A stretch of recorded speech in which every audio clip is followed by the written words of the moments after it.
இன்னைக்கு பாண்டியன் ஸ்டோர் பார்ப்போமா?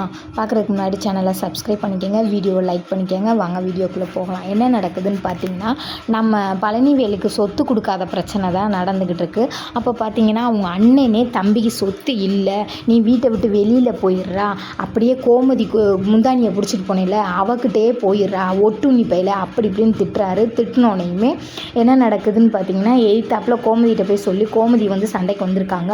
அப்போ பேசையில் உன் கூட தான் இருந்தேன், உன் கூட தான் எல்லாமே செஞ்சேன், அப்படி பார்த்தா நீ தாண்டா சொத்து கொடுக்கணும், ரொம்ப நாணயஸ்தனே, நீ தானே பெரிய நாணயஸ்தரே, பெரிய நம்பிக்கையானவே, நீ குர்றா அப்படின்னு சொல்கிறாங்க. ஒரு நிமிஷம் இருடா அப்படின்னு சொல்லிட்டு பாண்டியன் விறுவிறுன்னு உள்ளே போய் ஒரு உயிலை எடுத்துகிட்டு இந்தா இதை படித்து பார்த்துட்டு அதுக்கப்புறம் எனக்கு பதில் சொல்லு அப்படின்னு சொல்லி பாண்டியன் ஒரு பேப்பரை கொடுக்குறாரு. அதை படித்து பார்த்துட்டு வாயவே திறக்கலை சக்திவேலு.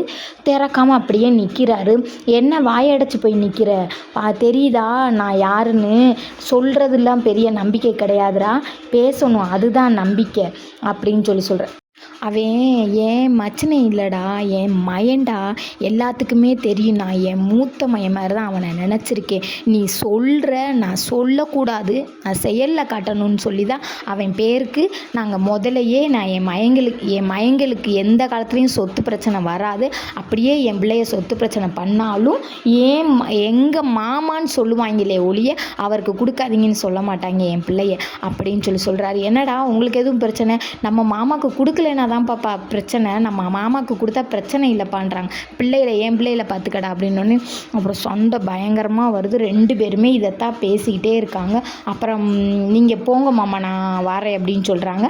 அப்போ கோமதியும் இவங்க தம்பி பிள்ளைய எல்லாருமே போயிடுறாங்க. போனதுக்கப்புறம் பார்த்திங்கன்னா விறுவிறுன்னு பழனிவேல் உள்ளே போய் 2 பேர் ட்ரெஸ்ஸையும் சுகன்யா நம்ம வீட்டுக்கு அங்கே அக்காட்டையே போவோம் அப்படின்றாங்க. ஏங்க நீங்கள் பேசுகிறது வைக்கிறதெல்லாம் ரைட்டு தாங்க, ஆனால் அங்கே வசதி இல்லைங்க, அங்கே என்னால் இருக்க முடியாதுங்க அப்படின்றாங்க. எனக்கு தெரியாது சுகன்யா, என்னால் இங்கே இருக்க முடியாது, ஈனப்பெண்ண பேச்செல்லாம் கேட்டு என்னால் இருக்க முடியாது, அண்ணனாவே நினைக்கல என்னைய, அப்புறம் என்னைய மச்சானாக இருந்தாலும் மகனாக நினைக்கிற இடத்துல நான் இருக்கணும்னு நினைக்கிறேன், நீ வரியா வல்லையா சுகன்யா அப்படின்னு சொல்லிட்டு கிளம்புறாங்க. கிளம்புனா அவங்க அம்மா சொல்கிறாங்க, இப்போ தான் என் குடும்பமே நிம்மதியாக இருந்த மாதிரி நான் பார்த்தேன், இப்போ இப்படி போறியடா, இது நல்லாவாடா இருக்குது அப்படின்னு கேட்குறாங்க அவங்க அம்மா. அம்மா நான் நிம்மதியாக உயிரோடு இருக்கணும்னு நினச்சா என்னை அனுப்பு, நான் உயிரோடு இருக்கக்கூடாதுன்னு நினச்சா நீ என்னை அனுப்பாதமான்றாங்க. கையை அவங்க அம்மா விடுறாங்க. அப்படியே கோமதி வீட்டுக்கு போகிறாங்க. அதோட நாடகம் முடிஞ்சுச்சு.